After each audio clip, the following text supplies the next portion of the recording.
আজকে আমরা সবাই বেশ সকাল সকাল উঠে গেছি। সকালবেলায় চলে আসবে গাড়ি, যার কারণে সকালবেলা ঘুম থেকে উঠেই সবাইকে রেডি টেডি হয়ে রাস্তায় গিয়ে অপেক্ষা করতে হবে। অনেকক্ষণ থেকে রাস্তায় দাঁড়িয়ে আছি, আর যেহেতু এখন বর্ষাকাল তাই আমাদের খাল দিয়ে যাচ্ছে ট্রলার। ব্রিজের উপর থেকে এই ট্রলারটা দেখতে কিন্তু খুব একটা খারাপ লাগছিল না। সবাই দাঁড়িয়ে অপেক্ষা করছি গাড়ির জন্য। নমস্কার বন্ধুরা, শম্পা ডেলি ব্লগ চ্যানেলে তোমাদের সবাইকে জানাচ্ছি অনেক অনেক শুভেচ্ছা আর ভালোবাসা। কেমন আছো তোমরা সবাই? আশা করছি তোমরা সবাই খুব ভালো আছো। বেশ কিছুক্ষণ অপেক্ষা করার পরে গাড়িটা এসে ব্রিজের সামনে দাঁড়ালো।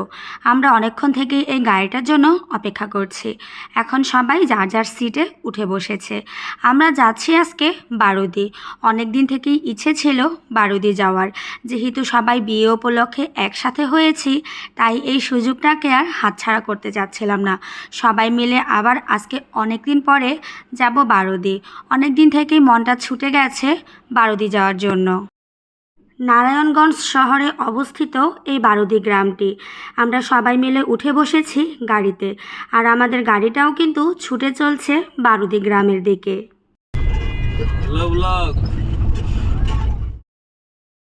এটা হচ্ছে বারুদির মেন গেট। তো আমাদের আসতে কিন্তু সময় লেগেছে 3 থেকে 3.5 ঘন্টার মতো। যখন ভোর ভোর রওনা দিয়েছিলাম তেমন একটা রোদ ছিল না, বেলা বাড়ার সাথে সাথে আজকে প্রচুর রোদ উঠেছে। আর বারুদি ঢোকার যে গেটটা, মেন গেটটা এত সুন্দর, এত অপূর্ব করে সাজিয়েছে। মন্দিরের গেট দিয়ে ঢোকার সাথে সাথেই পুরো মনটা আমার পবিত্র হয়ে গেল। মনটা অনেক দিন থেকে ছুটে যাচ্ছিল বাবার কাছে। বারবার করে মনে হচ্ছিল গিয়ে একটু বাবার দর্শন করে আসি। বাবার হয়তো ইচ্ছে হয়েছে, তাই আজকে বাবা লোকনাথ আমার মনের এই ইচ্ছেটাকেও পূরণ করে দিয়েছে। বাবার মন্দিরে সবাইকে নিয়ে চলে এসেছি, আর এসেই এত বেশি নিজেকে পবিত্র লাগছে আর ভেতর থেকে এত শান্তি অনুভব করছিলাম, যেটা বলার ভাষা এই মুহূর্তে আমি খুঁজে পাচ্ছিলাম না। আসলে হয় কি, মন থেকে যখন কোনো কিছু আমরা চাই, বারবার করে সেই জিনিসটা চাইতে থাকি, আর সেই জিনিসটা যখন বাবা লোকনাথ পূরণ করে দেয়, তখন মনের ভেতরে ঠিক এই শান্তিটাই আসে। বাবা লোকনাথের মন্দিরে এসে আমি সেই শান্তিটাই পাচ্ছিলাম। মন্দিরে ঢুকে সবার আগে বাবা লোকনাথকে দর্শন করব। পরিবারের সবাইকে নিয়ে চলে এসেছি বাবা লোকনাথের কাছে। বারুদি মন্দিরে অধিষ্ঠিত বাবা লোকনাথ। আমার সাথে সাথে তোমরাও বাবা লোকনাথকে দর্শন করে চোখকে সার্থক করে নাও। বাবা লোকনাথের মন্দিরে গিয়ে বাবাকে দর্শন করার সাথে সাথেই চোখ তো জুড়িয়ে গেল। এখন বাবার পায়ে আমাদের পূজা নিবেদন করব। বাবার কাছে আমার বলার আছে অনেক কিছু, আর চাওয়ারও আছে অনেক কিছু। মন্দিরে গিয়ে দেখছি প্রচুর ভিড়, আর এই ভিড় ঠেলেই এখন আমরা বাবার চরণে বসে পড়েছি পূজা নিবেদন করার জন্য। অনেক দিন থেকেই আমার মনে এই বাসনাটা হচ্ছিল একটু বাবা লোকনাথের মন্দিরে গিয়ে বাবা লোকনাথের দর্শন করে আসব। বাবা লোকনাথের আশীর্বাদে আমার সেই মনের বাসনাটাও পূরণ হয়ে গেছে। এখন বাবা লোকনাথের চরণে সবাই মিলে পূজা দিচ্ছি। পরিবারের সবাই একসাথে বসে পড়েছি বাবা লোকনাথের চরণে পূজা নিবেদন করার জন্য। বারুদি এর আগেও আমি অনেকবার গিয়েছি, কিন্তু যতবারই যাই না কেন কিছুদিন পর পরই আমার বারুদি যাওয়ার জন্য মনটা বারবার করে ছুটে যায়। তো বারুদি মন্দিরে দেখার আছে অনেক কিছু, একটা একটা করে তোমাদের সব কিছুই ঘুরে দেখাবো। তার আগে বাবার মন্দিরে এসে বাবাকে দর্শন করে আগে বাবার পুজোটাকে সেরে নিলাম। বারুদি মন্দিরে সময়ের সাথে সাথে অনেক কিছু পরিবর্তন হয়েছে। ছোটোবেলা আমি অনেকবার এসেছি, যখন ছোটোবেলাতে এসেছিলাম তখন ছিল আরও অন্যরকম, কিন্তু আস্তে আস্তে সময়ের সাথে সাথে বারুদি মন্দির হয়ে উঠছে আরও বেশি উন্নত। আমাদের পূজা দেয়া কমপ্লিট হয়ে গেছে। এখন হচ্ছে আমরা ধূপ আর মোমবাতি জ্বালিয়ে বাবার আশীর্বাদ প্রার্থনা করছি। আজকে মন্দিরে প্রচুর ভিড় ছিল। পুরোহিত মশাইকে পূজা দেওয়ার সময় জিজ্ঞেস করলাম, ভিড় কি শুধু আজকেই না প্রত্যেক দিনই হয়? পুরোহিত মশাই একগাল হেসে আমাদের বললেন, বাবার মন্দিরে নাকি প্রত্যেক দিনই এরকম ভিড় হয়। আমরা বেশ সকাল সকাল রওনা দিয়েছিলাম, কিন্তু আমাদের এসে পৌঁছাতে পৌঁছাতে আকাশে কিন্তু বেশ রোদ উঠেছিল, আর গরমও ছিল প্রচুর। যেহেতু সকালে কারো তেমন একটা খুব বেশি ভালো ঘুম হয়নি, চোখে কিন্তু হালকা হালকা ঘুম ঘুম একটা ভাবও ছিল, কিন্তু তারপরেও অনেক বেশি শান্তি লাগছিল।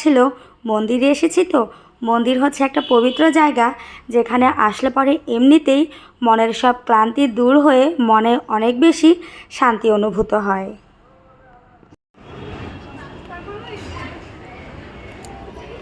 মন্দিরে গিয়ে আমাদের পুজো দেওয়া কমপ্লিট। এখন হচ্ছে আমরা মন্দিরটা ঘুরে দেখব।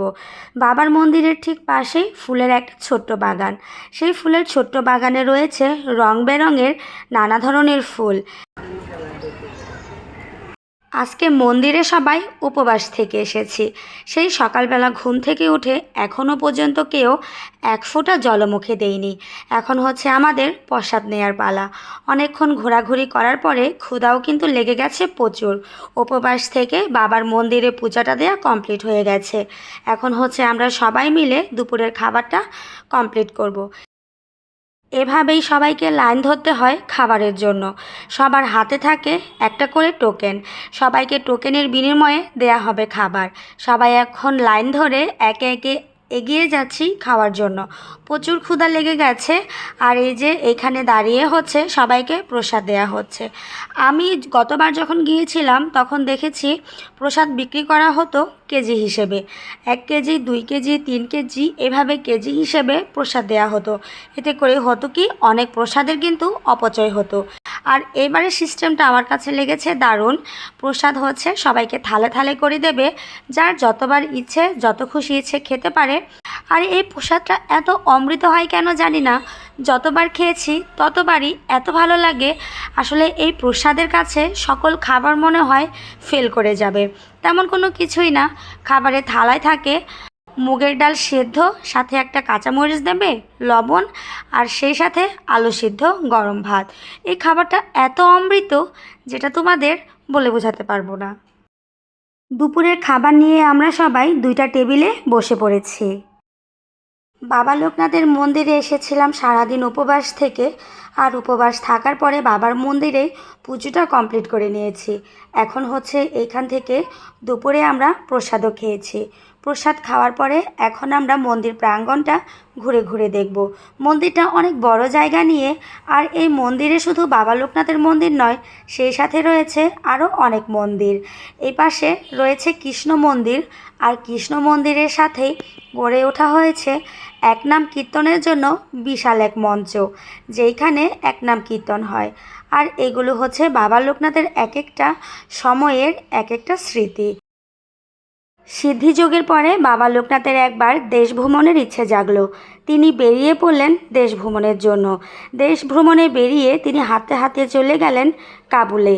সেইখানে তিনি মোল্লা সাদির কাছে দীর্ঘদিন কোরআন শরীফ পাঠ শিখেন।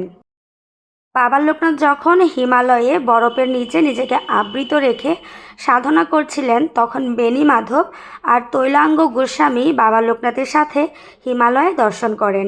আর এই ছবিটার একটা বিশেষত্ব হচ্ছে বাবা লোকনাথ সবসময় সকল প্রাণীকে অনেক বেশি ভালোবাসতেন। কুকুর, বিড়াল সহ অন্য যেই কোনো প্রাণীকে তিনি কখনোই তাড়াতেন না। বাবা লোকনাথের মনে ছিল সকল প্রাণীর জন্যই অনেক বেশি ভালোবাসা। বাবা লোকনাথের মন্দিরে এসে এই প্রতিমূর্তিগুলোকে দেখে আমার প্রাণটা জুড়িয়ে গেছে। বাবার সাধনার সময় ঠিক কী কী বিশেষ বিশেষ ঘটনাগুলো ঘটেছিল, সেই ঘটনাগুলোকে খুব সুন্দরভাবে এইখানে মূর্তি বানিয়ে সকল ভক্তদের মধ্যে তুলে ধরা হয়েছে। এটা সত্যি অনেক বেশি অসাধারণ। বাবার মন্দিরে ঘুরতে ঘুরতে চলে এসেছি বিশেষ এই পুকুরটার মধ্যে। আমরা কিন্তু সবাই পুকুরের মধ্যে ভোলানাথের এই মূর্তিটা দেখলেই বুঝতে পারি এটা হচ্ছে বাবা লোকনাথের বারোদি ধাম। আর বাবা লোকনাথের মন্দিরে ঘুরে দেখতে দেখতে দেখলাম আরও একটা নতুন করে মূর্তি বানানো হচ্ছে। এটা হচ্ছে দেবী দুর্গার মূর্তি। ওইখানে যারা কাজ করছিল ভিতরে গিয়ে তাদের জিজ্ঞেস করলাম এত সুন্দর করে মন্দির বানাতে মোটামুটি কতদিন সময় লেগেছে। প্রত্যেকটা মন্দিরের দেয়ালে দেয়ালে ছিল এত সুন্দর লতাপাতা দিয়ে কারুকাজ, দেখলে যেই কোনো মানুষের চোখ আটকে যাবে। দুর্গা মন্দিরটা হচ্ছিল অসাধারণ। ওইখানে যারা কাজ করছিল তাদের জিজ্ঞেস করতেই বলল এই মন্দিরটা নাকি 3 বছর ধরে তৈরি করা হচ্ছে। প্রত্যেকটা কাজই এত নিখুঁত আর এত অসাধারণ যে যে দেখবে সেই বলবে অসাধারণ। সত্যি মন্দিরে গেলে মনটা এত কেন পবিত্র হয়ে যায় সেটা কিন্তু বিভিন্ন জায়গা ঘুরে দেখলেই বোঝা যায়। প্রত্যেকটা ওয়ালে ওয়ালে ছিল এত সুন্দর কারুকাজ, আর মা দুর্গার মূর্তি এখানে তৈরি করা হচ্ছে।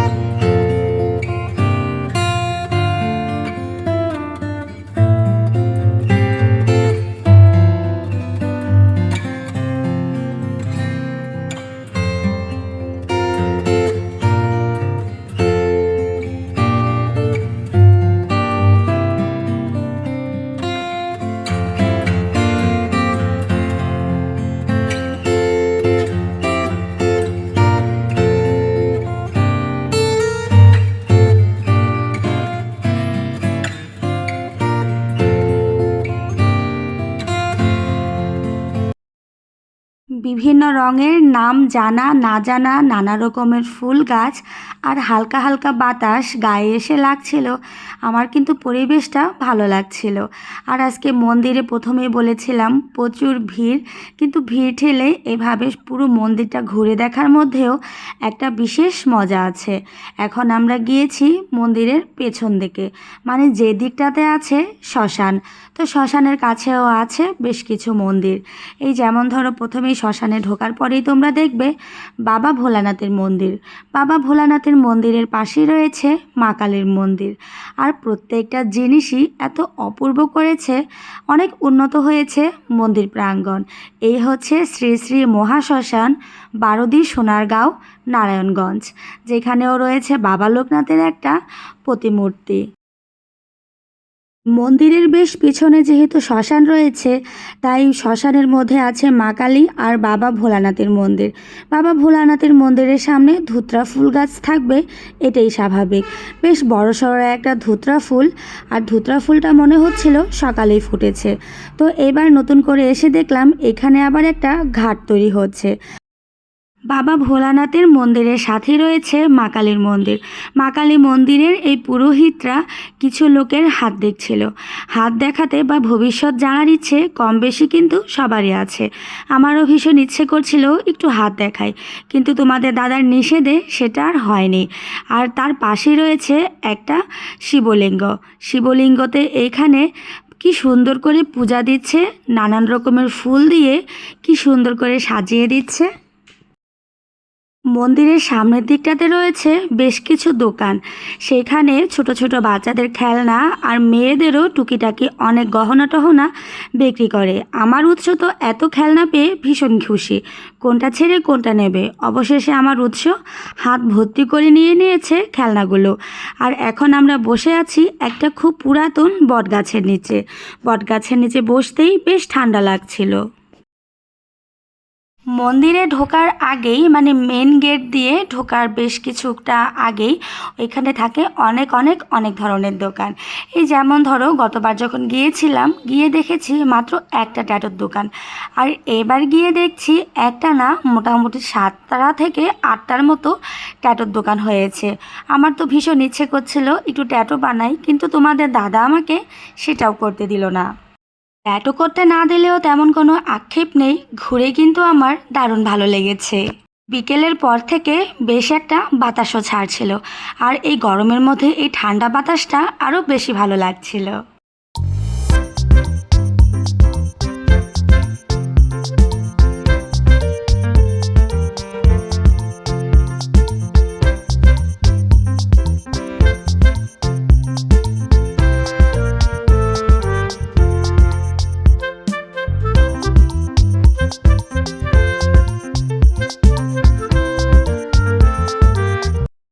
মন্দিরে গিয়ে সারাটা দিন ঘোরাঘুরি করেছি আর প্রচুর কেনাকাটা করেছি।